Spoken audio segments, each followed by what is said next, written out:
pegando pelo outro lado, como a gente lê tanta coisa A gente estranha, compartilha mentira. a gente acaba acreditando numa mentira bem contada, né? Há quase 10 anos, mais ou menos, tem um caso, assim, que é clássico, que muita gente conhece, que uma moça foi confundida com uma sequestradora e foi linchada na rua. Foi, Bahia. Acho que foi Bahia. Uai, nós tivemos aquele No médico que interior de São morreu no Paulo. Rio de Janeiro, que foi confundido com um Mas bandido. aí não foi ué. notícia falsa, compartilhada. Na verdade, falso não acharam... O cara era sósia, o clone igualzinho. do miliciano que era procurado por uma quadrilha de traficantes. Verdade. Não, essa moça realmente tinha uma notícia circulando falsa. Na verdade, não era uma notícia falsa. Tinha uma notícia com um retrato falado. E aí alguém viu aquilo ali e achou que era ela. Saiu comentando com muita gente. As pessoas queriam fazer justiça com as próprias mãos. Não foram atrás para descobrir. E essa moça morreu. Né? Então, assim, é um assunto muito complicado. Porque, ao mesmo tempo, a gente tem tanto acesso à informação hoje em dia... tanto acesso à informação desencontrada que esse tipo de coisa acontece, né? Sim. E aí, nessa situação, Falta por de exemplo... filtro. Falta de Verdade. filtro. Falta de filtro, porque assim, o mínimo que você tem que fazer, tudo bem, você acha que é a pessoa? Chama a polícia. Como é que alguém faz justiça com as próprias mãos sem saber de onde ela tá tirando essa fonte, né? Existe, doutor É uma Renato. pena de morte informal que não tem direito à revisão, né? A recurso. Pois é.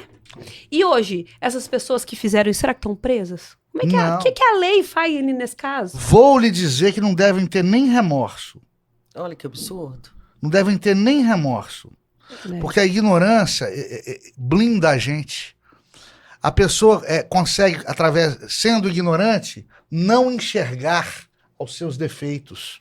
Sim. Ou fingir que não os enxerga. Ou não admiti-los. Né? E aí perde O bom senso. a autocrítica. Perde a autocrítica. Deus me perdoou.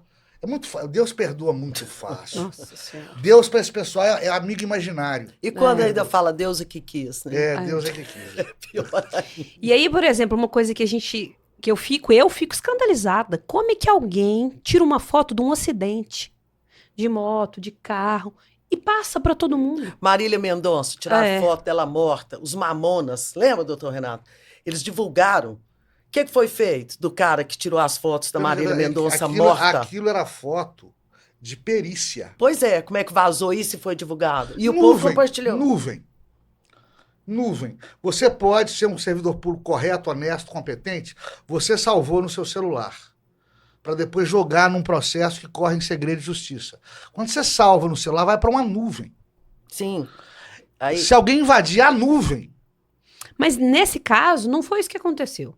Né? O próprio Cristiano Araújo também aconteceu isso durante a autópsia. Autópsia, biópsia? Autópsia, Sim, né? autópsia. E foi uma pessoa lá de dentro que tirou foto e mandou pra todo mundo. E aí, isso é uma coisa que, assim, passa pra um, que passa pra 10, que passa pra 1000. Crime? Isso é um crime. Vou explicar uma coisa pra vocês. Quando foi o Intercept Brasil que pagou um hacker pra hackear o Moro,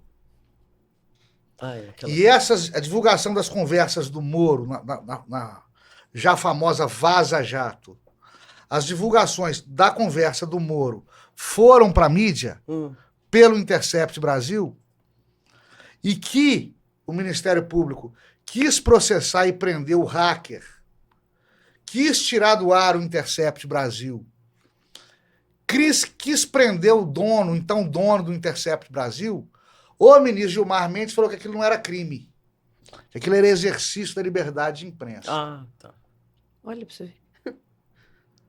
Mas quando falam, por exemplo, que o atual presidente Lula, quando falam, não sou eu que estou falando, por exemplo, a Jovem Pan que falou, tá? A Jovem Pan que falou. Estou narrando o fato. Quando a Jovem Pan fala que o Lula é ex-presidiário, a Jovem Pan é obrigada a calar a boca. Então, ali é liberdade de expressão, ali é liberdade de informação, ali é liberdade de imprensa, aqui não é. Mas quando o jornalista atinge de falar sobre dignidade da pessoa, sobre a moral e tudo, ele é punido.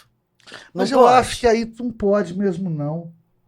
Por exemplo, quando o Daniel Silveira, que não é jornalista, é um deputado federal, quando ele fala, por exemplo, da questão de vida íntima privada, de hábitos supostos ou não de ministro Supremo, ele incide em conduta criminal, não tem liberdade parlamentar nisso, ele não tem liberdade, ele não tem imunidade de tribuna, ele não tem imunidade como deputado. Ele está falando da vida privada dos ministros do STF. Isto é crime. E o que acontece? Agora, se ele foi acontece? processado e punido e condenado, apesar do indulto que ele recebeu do Bolsonaro. Mas são poucos. Sim, porque era contra os ministros supremos. São Agora, poucos. por exemplo, quem falou contra o Bolsonaro não sofreu nada. Quem falou contra o Moro não sofreu nada. O jornalista do Intercept está impune. Ele comprou informação hackeada. Pois é. Ele comprou dados violados. Ele cometeu o crime de receptação, que é comprar mercadoria roubada ou furtada.